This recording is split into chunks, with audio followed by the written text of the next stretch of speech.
Welcome back to another video. Here's what's coming up today. If we lose derogation, The choice will be taken away from you. It'll be taken from me. Yeah. I'll be forced to farm part-time, Yeah. and I'll have to work off the farm full-time in order to make a living. The nitrates derogation. Yeah. If we lost derogation, Glenn, it's pretty catastrophic, to be honest with you, because the stocking rates just collapse. But look, what we're facing and the uncertainty we're facing at the moment is critical and needs to be addressed. They went to New Zealand on their placement. Yeah. And they did their 6 months there, and when we collected them off the plane and sat down for our first dinner together, the first thing we had to tell them that we'd have to reduce cow numbers. So. What have you done, boys? The hell with you, Joe. I will not sound so simple.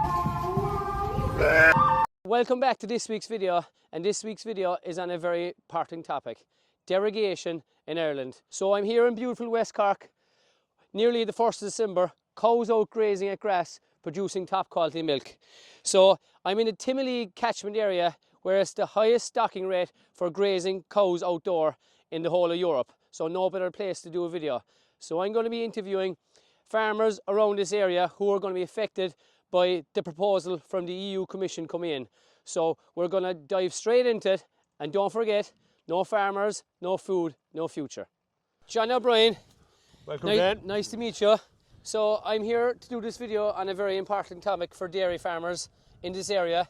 You're a dairy farmer here, John? Yeah, I'm farming here. I'm farming here with 45 years, okay? We're farming, milking cows along with my son Jerome, and we're making a good living at it, yes, of course, and I'd be the first to admit that. But look, what we're facing and the uncertainty we're facing at the moment is critical and needs to be addressed, okay? The whole area of derogation, and look, it's very topical at the moment. We're in the November, into the early December. Yeah. And there's a decision to be made either in December or hopefully it'll be made in December, but it may go out into March, okay? We need a decision on retaining 220, but we also need a long-term decision on this one. We need certainty going forward, because it's not good enough to talk about give us a 2 or 3 year window on this whole area of derogation and in there being more changes implemented, okay? And look, we've been adhering to all the rules and regulations that have been put upon us. John, what measures have farmers implemented over the years? So I suppose in recent years, okay, and we're all tied into this in the area, because you will be visiting in a minute the water catchment in the Timilly catchment area, where water is being measured every 10 minutes for the various elements that are in nitrogen, phosphates, or whatever else, okay? And out of that, then, we have a great knowledge of the science that's needed to improve water qualities and to make farming sustainable going forward. So, look, as you can see here, it's clover. We're doing protected urea. We're doing slurry spreading with low emission slurry. We're feeding low protein rations to the cows. Yeah. We've put technology on the cows around their necks, which enables us to use a lot less interventions, be it antibiotics, be it, for breeding. It makes farming so simple. So anything that's been asked of us, we're implementing it. Look, there is an ask to do more slurry storage, and we will be doing that. And, look, that's needed. And there's a lot of slurry storage needed in various farms. And thankfully, there will be TAMS grants for that, okay? But that has to be implemented as well. Slurry is a valuable resource. Slurry is a fertiliser, and slurry should be spread and is spread in the correct times of the year, and it reduces the amount of chemical nitrogen that's being spread. Because we can see it here now, we're down 30 or 40% of chemical nitrogen on this farm. We're growing as much grass as we ever did. So with clover, with proper use of slurry, and with prudent use of phosphates and potash where needed, and so on, we're able to grow the grass. We're able to feed our cows 300 days of the year and produce milk for quality food production. So, it's critically important that those that are making the decisions, Lynn, understand what we're interested in is food production, producing milk, producing beef, producing crops for food production, and feeding the world, okay? We make no apologies for that, and let me reassure you, all farmers in this area are buying into this whole. But when you say this area, we're up here in your in land. You're in Barryroe Parish, okay? Every house here is a farmer, is it?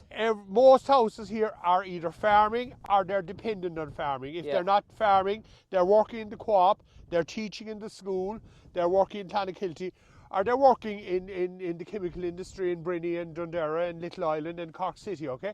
But the majority here is based on farming. It's farming. The land around here is good land. There's a long history of farming and agriculture here. But the fundamentals of Barryroe is agriculture and farming. We're noted for farming. 80% of the farmers here are in derogation, so it's critical that derogation is retained. And this area. This Timolee catchment here has the highest stocking rate on grazing ground pretty much in Europe, would you say? I safely say in Europe, even worldwide, if you're to compare us to New Zealand, the Timolee catchment area, the area around Cross, has more cows than anywhere else in the world from a grazing perspective, okay? There are higher stocking rates of cows in Europe, yes, but they're in indoor systems. But definitely, Cross, the Timolee catchment area, is heavily populated with cows. And what has been proven there, Glenn, is that it has no detrimental effect on water quality. Since quotas were abolished in 2015, the cow numbers has increased by 50%, and there has been water quality is actually improving. Stock levels now have plateaued because of the restrictions on banding and on the reduction from 250 to 220. So there's going to be no increase in stock numbers going forward. Okay, so water quality is and will always be improved. I think we're very conscious of the importance of good water quality. We're not environmental laggards. We want to protect water for all our families, for the future generations. Of course. We use the water, we swim over here, as you can see in the beaches over here. If this comes in, what effect will it have on the farm here? Look, all we can talk about, Lynn, at the moment is going from 250 to 220.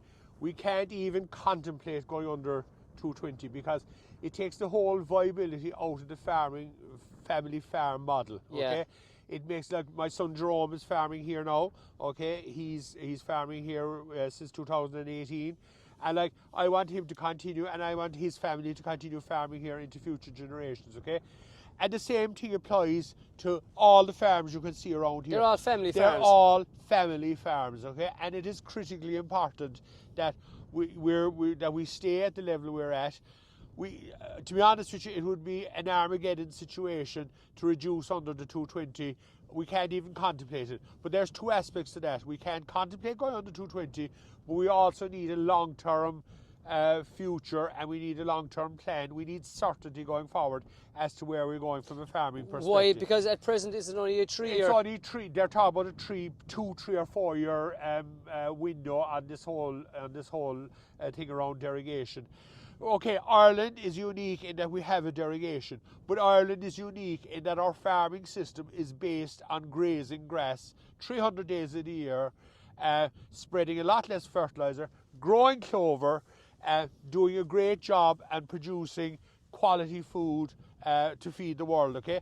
But if we take the viability out of the family farm, it has a knock-on effect. Look, you have the co-op, you've Carberry that you're aware of, you know, and all that's associated with the whole agriculture. It's a massive knock-on effect. It's a massive, and that in turn it affects the towns, Clonakilty, Bandon, Dunmanway, wherever. It affects the towns. It takes the whole viability.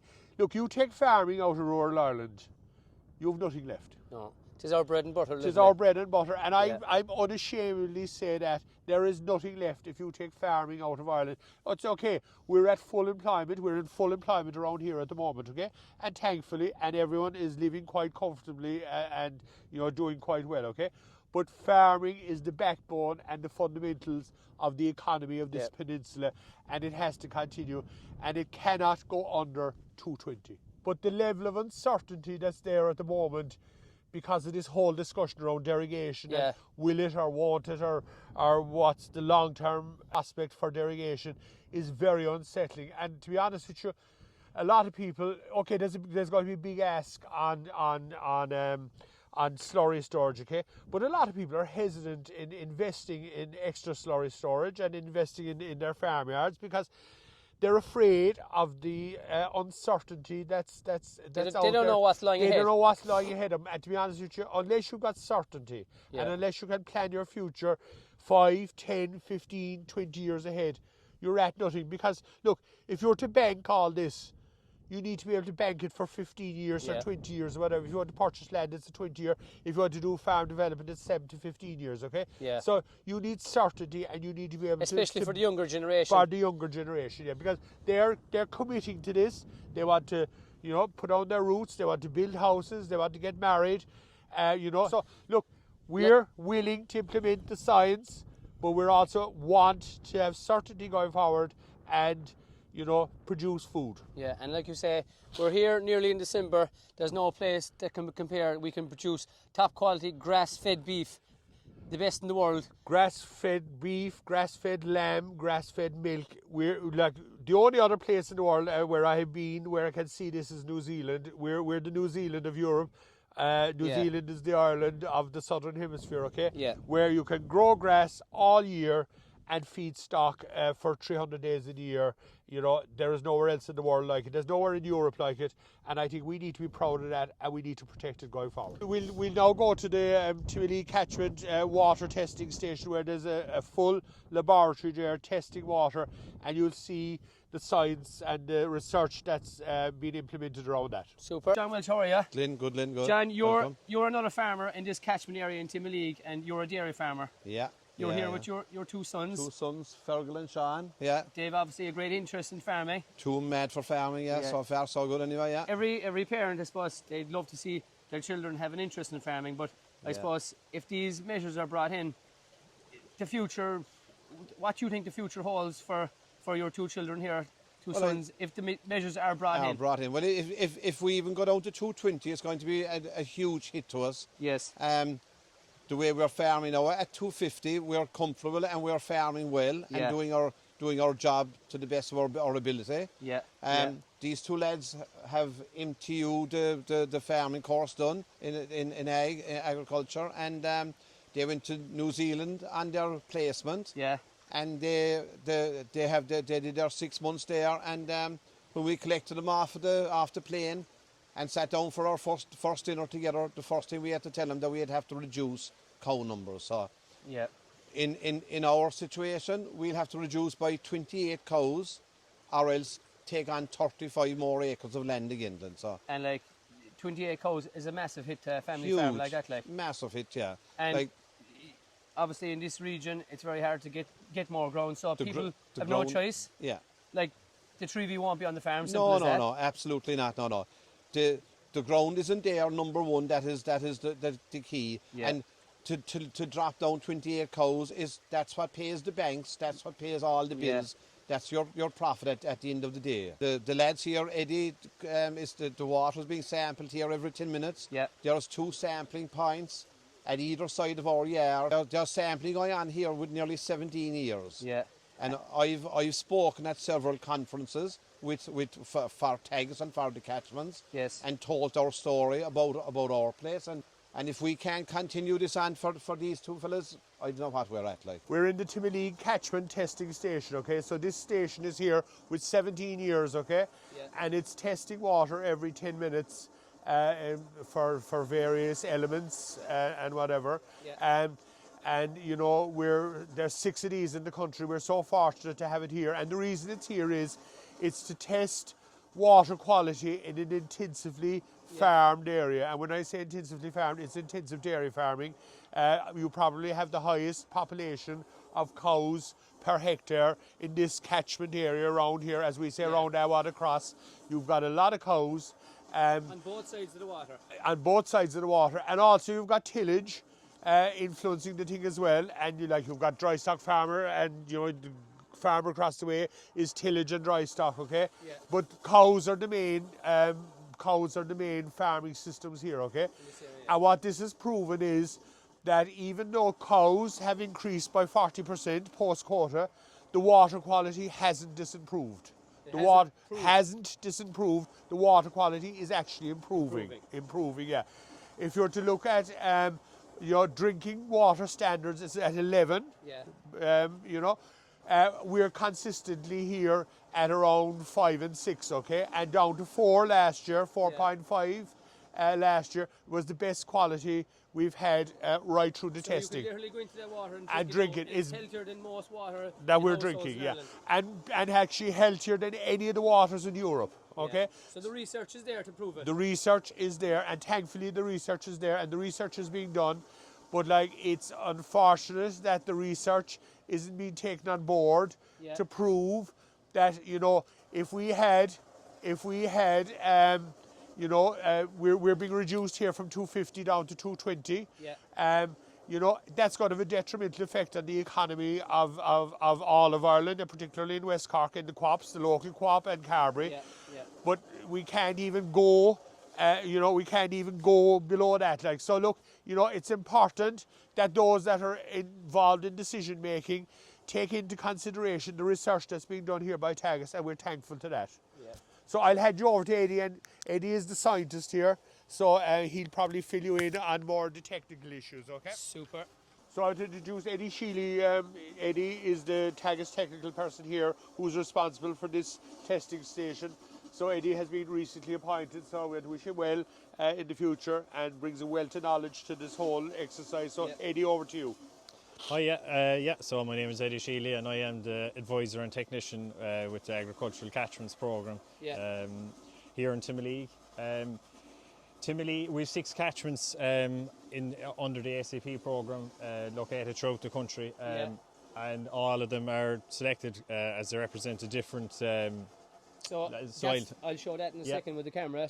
Agricultural here, this is where we are now in Timoleague, in Timoleague. Yeah, Timoleague would be free draining grassland intensive dairy country, and then we've got Craigduff up the west of Ireland, and we have then basically Carduff and Dunleer up in the northern half of the country. So testing the different soils. Yeah, so some of them are poorly drained soils, as you can see. Some is arable in Dunleer, which are moderately drained soils, and then in Ballycanoe and Castledockrell in northern Wexford, we've got poorly drained grass soils and arable well-drained soils. The key is here, I suppose, that this is free draining, you know, good grassland. And as you were saying to me there, since the quotas were lifted, cow numbers have gone way up here. They have, yes, within the catchment. So in that time, how has the water quality?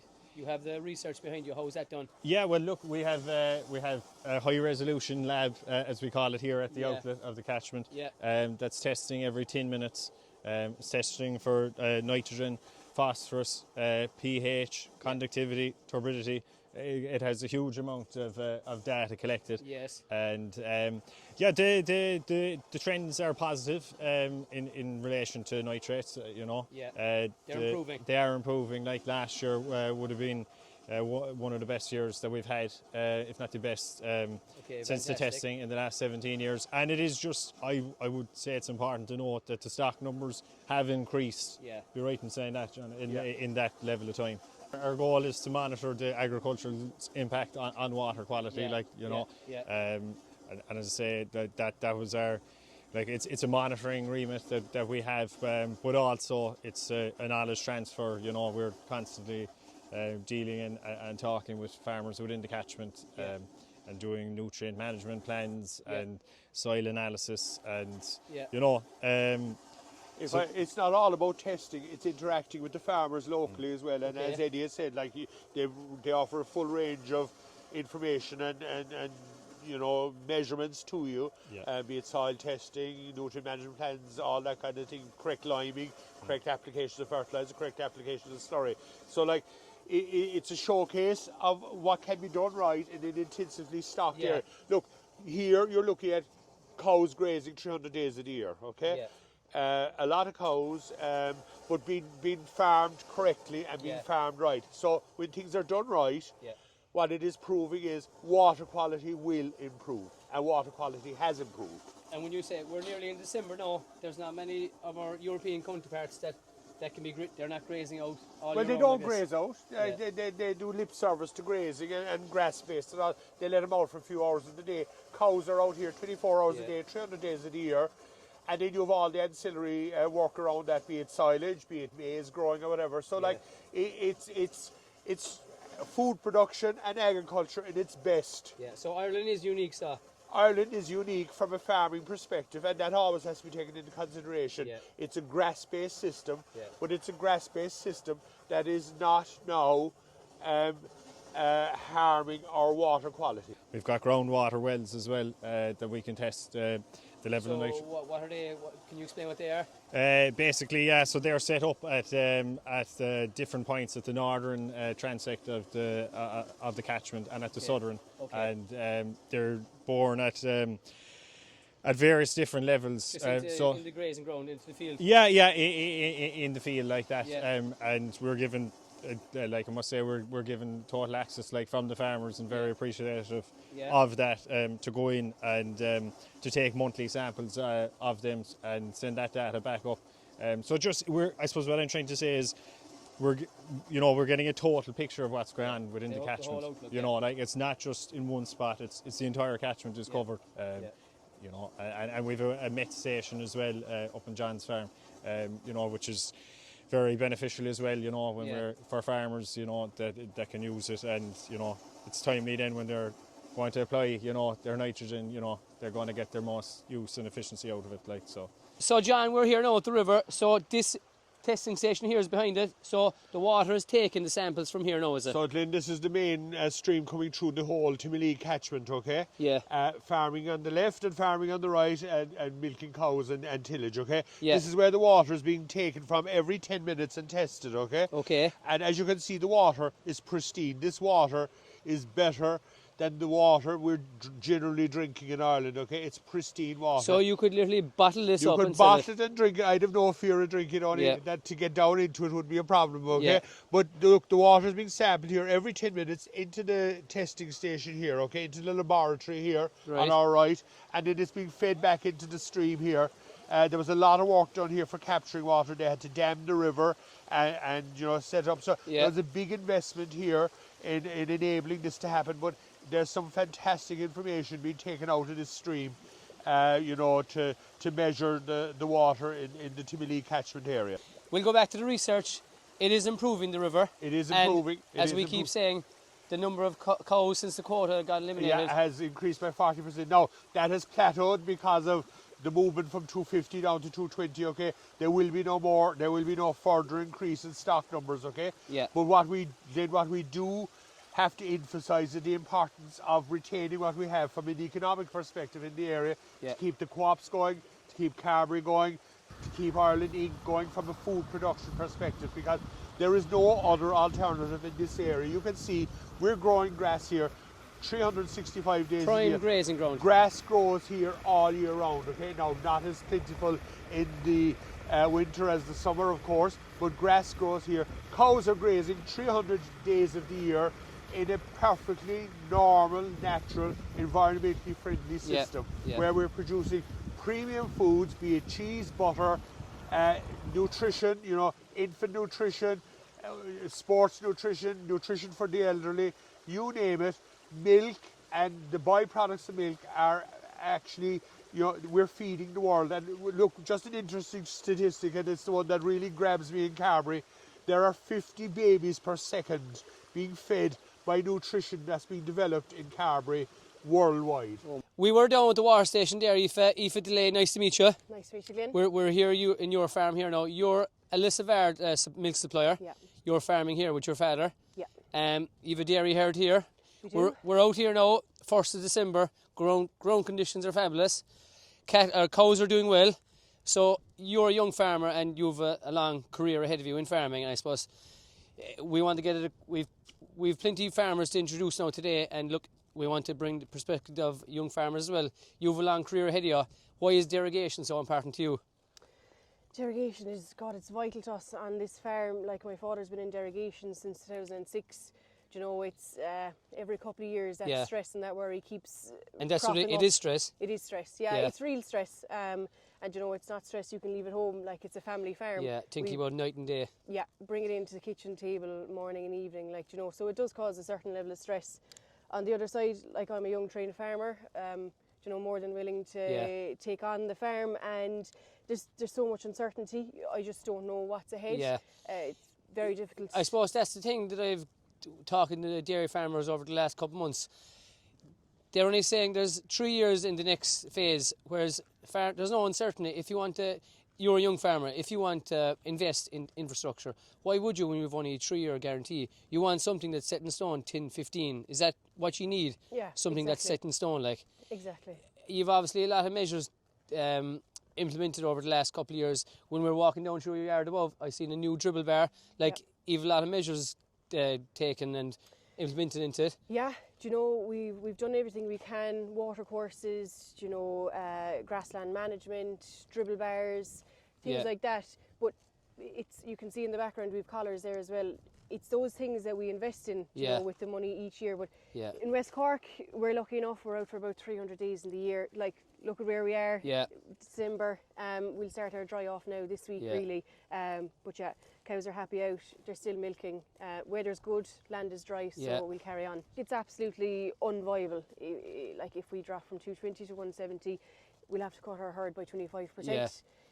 That makes any farm, if it was any other business, you'd be asking questions. And it's heartbreaking. Like, we've grown up on the farm. We're third generation. Unfortunately, look, I lost my brother last year, so the farm just means that bit more to us now. Of course, and I want to go farming, but like, if we lose derogation, the choice will be taken away from you. It'll be taken from me. I'll be forced to farm part-time, and I'll have to work off the farm full-time in order to make a living. Yeah, of course. So these cows here, your cows, when are these due to calve? These cows, they're all due to calve now in February, so a stressful time enough as it is with calving, and then I suppose having March looming over us as well. Of course. You just want certainty and not uncertainty going forward. Exactly. So, John Beechner, I'm here with you now. You're the IFA chairman for dairy in West Cork. Yeah. You're a dairy farmer here as well locally. What are your thoughts on this? Well, I think that if the Timberlea catchment area goes down to 220, and the whole country goes down to 220, there'll be a big danger that the EPA and the department, the powers that be, will actually see that they'll come to the conclusion that every time they have a stock reduction, water quality improves. Yeah. That's why it's vital that the Timberlea catchment area stays at 250 going forward, because the farmers around here are proof. Yeah, you're showcasing and it. they can prove that it's not, if the rest of the country's at 220 and this is at 250, it's not because they cut stock numbers, it's because improvement in farming practices. Yeah. So currently here it's 250. Yes, currently, but like the remaining parts of the country are on 250, they be going to 220 to start the year. Yeah. If that comes in, how will it affect you? Like? Well, I suppose everybody will have to reduce stock numbers, cow numbers, and which will result in reduced efficiency. And the most annoying thing about it is that in Cork County, we're fourth. We're in the top 4 counties for the highest river water quality, and in Cork we have the highest number of derogation farmers, and also interestingly, the 4 counties with the poorest water quality have the highest population densities. So all the farmers we've been talking to so far in this video, all their milk comes from their farms and goes into here in Carbery. So we'll head now into Inda and we'll get his thoughts. Inda Buckley, how are you? Thanks very much, Glenn. Welcome. Thanks for having us. So look, Carbery, first of all, it's a cooperative. We're actually owned by the 4 West Corks in West Cork, so Bandon, Barryrow, Dreen, Lissabard. Yeah. Between the 4 of them, there's 1,124 suppliers supplying all their milk here to Ballineen. Make cheese, probably best known for cheese. Yeah. Dubliner cheese would be one of our flagship products. So there's a lot of farmers that rely on Carbery. Absolutely, yeah. So a lot of milk, a lot of cows that have milk, a lot of their milk comes, we saw there on the way in, all the trucks come in. So, and look, and we rely on them obviously as well, so it's 2 ways. Yeah. It's a very symbiotic relationship, I suppose you call it. Yeah. Glenn, yeah. So I suppose this EU Commission, the proposal, if this comes in, what effect will it have on the complex here? Yeah, so you're referring to the nitrates derogation. Yeah. Last derogation, Glenn, it's pretty catastrophic, to be honest with you, because the stocking rates just collapse. So we have a lot of guys, 2/3 of the farmers in Carbery are in derogation. Yeah. And you're looking at anywhere. That's a lot. It's an awful lot, Glenn, yeah. And you're looking anywhere between 15 and 18% of a destock across the catchment, which would be, you know, that's Massive. obviously very, very serious, yeah. And like the knock-on effects with jobs, will that have? Oh, it's a domino effect, and I'd make the point as well, Glenn, it's not just the employees here or the employees of the co-ops. Yeah. It's everyone across West Cork, because there's so many sectors reliant on the cow in West Cork. It would be a real domino effect. Even take the beef guy. Yeah. Where is he getting most of his cattle from? It's from the dairy guy. Of course, yeah. So it's a real knock-on domino effect. Yeah. Would be really, really serious. I think an important point to make actually, Glenn, on derogation is there's a bit of a misconception out there that it's big farmers that are in derogation, but it's not the case. Further from the truth, yeah. Yeah, so look, we've actually good stats in this in Carbery, because we did a census across the supply last year. Yeah. And we divided farmers into 3 brackets. So there's 0 to 70 cow operator, a 70 to 120, and then a 120 plus, which is your larger guys, right? Yeah. So 42% of our 0 to 70 cows are in derogation. So like they're relatively small farmers. Yeah. We've 77% of the guys in the 70 to 120 bracket, they're medium size. So again, it just dispels the myth that it's big farmers. It's not the case. And actually, the guy milking 70, 80 cows, if he loses derogation, he'll just be wiped. Just not viable. They'll be wiped out. Not viable. Yeah. So yeah, we actually then have 2 lads working full time on water quality. Liam Bohan and Ronan Kennedy, they're our ASSEP advisors. Around West Cork here, is it? Working specifically across the 4 co-ops here in West Cork. Yeah. So they've done, right, to give you some figures, they've done over 1,200 ASSEP assessments. So that's like a detailed assessment of the farm. You know, what are the potential areas where water quality could be an issue? Okay, right. And they actually give then solutions as well as to how the farmer can mitigate. How can improve, yeah. Exactly. Oh, very good. And is that a relatively new thing now? Or? So that actually started back in 2019. Okay. But I suppose a more recent thing actually is a program called EIP. Yeah. So this is money that the Department of Agriculture got from Europe. And there's very specific actions that the farmer can take to help water quality. So there's nature-based solutions, which we're actually seeing a huge uptake on, so things like willow beds, for example. Yeah. But there's yard brushes, so there's a whole series of fundings that farmer can get actually to mitigate the actions on the farm. As we saw earlier in the video there, we were talking to a lot of farmers, and they've implemented a lot of measures into like trail chute. They're getting rid of the splash plate, improving waterways and courses. So they are going above and beyond what they're supposed to be doing. Big time, and this is the thing for me, like I'd really argue the guys that are in derogation, they're ultra compliant. Yeah. Like you look at the raft of stuff that they have to do, even the next action plan, like the measures they have to do are above and beyond, as you say, what's needed. So they're the compliant guys. Yeah. They really are, and they really are going the extra yard to ensure that their own system is compliant. And I think, you know, when you talk to farmers, you see this as well, like farmers don't want dirty water. They don't want to be polluting the local environment. They want, because again, they're conscious of their neighbours and their community, so it's not in their best interests to pollute. So I think there's a bit of a misconception that they're kind of out there polluting, which isn't the case. Yeah. Another important point, Glenn, is actually generation renewal and succession, because there's a raft of young people at the moment that are looking to get into the system. Yeah. But obviously if we lost derogation, we lose those. There's no 100%. Chance they'll come into the system because, and another big issue, of course, as well, is land price. So the IFA did some work on this actually. So if we lost derogation, right, we'd need the size of County Kildare. It would be the land required to actually mitigate it. Oh my God. And of course, what's it going to do? It's going to drive land costs crazy. Crazy healthcare. So you're only squeezing the smaller guy and the young guy out of it. So all your family farms will be wiped out pretty much. Anything under 80 cows is just gone. It's not viable. Yeah, it is, and it's you hate saying that, but I think that's the stark reality. It is. And like we were saying early on in the video, like farming is literally our bread and butter in Ireland. It's what we do well. Yeah. Stop. Like, and again, take those young people that we need to come into the system. Like, it'll destroy rural Ireland. But you wouldn't blame them. Would you blame them not getting in the industry? You couldn't, because again, there's a big cloud hanging over them, and no certainty, like. No certainty. Yeah. No. That's the main thing. Like. And we need that. Yeah. Thanks in there for having me. Fair play. So please God, this derogation does not come in from the EU Commission, and hopefully this video might help, and they'll help out the farmers, like, because we need to back the farmers here in Ireland. No, fair play, Glenn. Number one, thanks for coming in to us. We're delighted to have you. I suppose my parting shot would be, you look at the grass-based system we have in Ireland, it's world leading in terms of environmental performance. There's no one can actually match us in terms of... We're unique, like. We're very unique, and you know, something that would actually happen, I believe, if we did lose derogation, is you'd have a system shift. So guys would go to a more intensive indoor system, they'd grow a lot more maize, which, by the way, would have a lot more nitrogen leaching than the current grass-based system. So there would be unintended consequences if we lost it. But look, I think there's a massive effort going on across the industry. The industry got very organised. Yeah. They're making a very strong case. And look, please God, we'll retain it, and we won't have to worry about it for another while. We won't be doing this video again. Please God. So following on from this video, on RT News last night, Michael McGrath has confirmed that the European Commission is now recommending a 3-year extension to Ireland's nitrates derogation. This isn't the green light just yet, but it's a step forward. So for now, let's just hope the Nitrates Committee give the nod and that the Commission enforce in December on the same terms and conditions we already have. So that's what every family farm in the country is just hoping for. So no farmers, no food, no future. That's it for today's video. Thanks so much for watching, and we'll see you for the next one. What have you done, boys? The hell with you, Joe. I will not send so simple.